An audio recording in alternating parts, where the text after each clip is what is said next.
Good morning guys. Ito naman ta gagawa ta ng halamang gamot na tinatawag na salibadbad. Ito'y mabisa laban sa mga sinasabing kulam or mabisa din ito sa mga binat, nervyos at saka ginagamit ito sa mga iba't ibang sakit na hindi malunasan ng gamot na medisina. Ito'y tinatawag na salibadbad.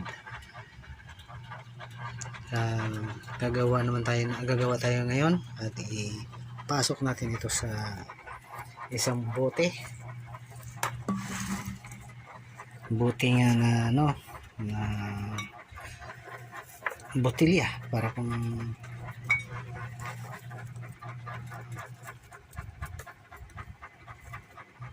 lagyan ng mga or alak or ano dyan na pwede ilagay na mainom.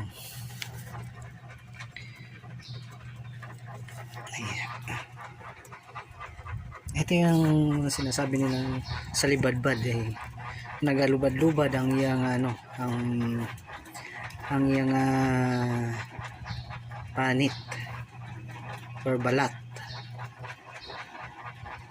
Nababadbad ang lahat ng naramdaman mo nito, lahat ng nervyos tsaka bughat, mga binat. Ito yung katawan niya na pwede rin lagain at saka ipainom.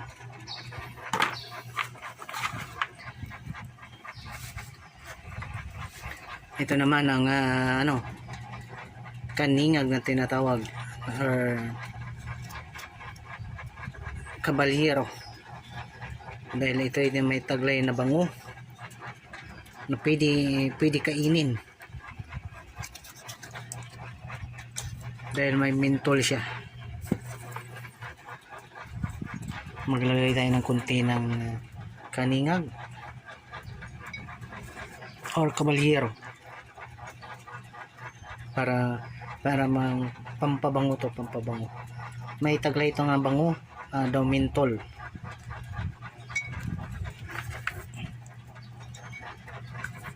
Na maanghang.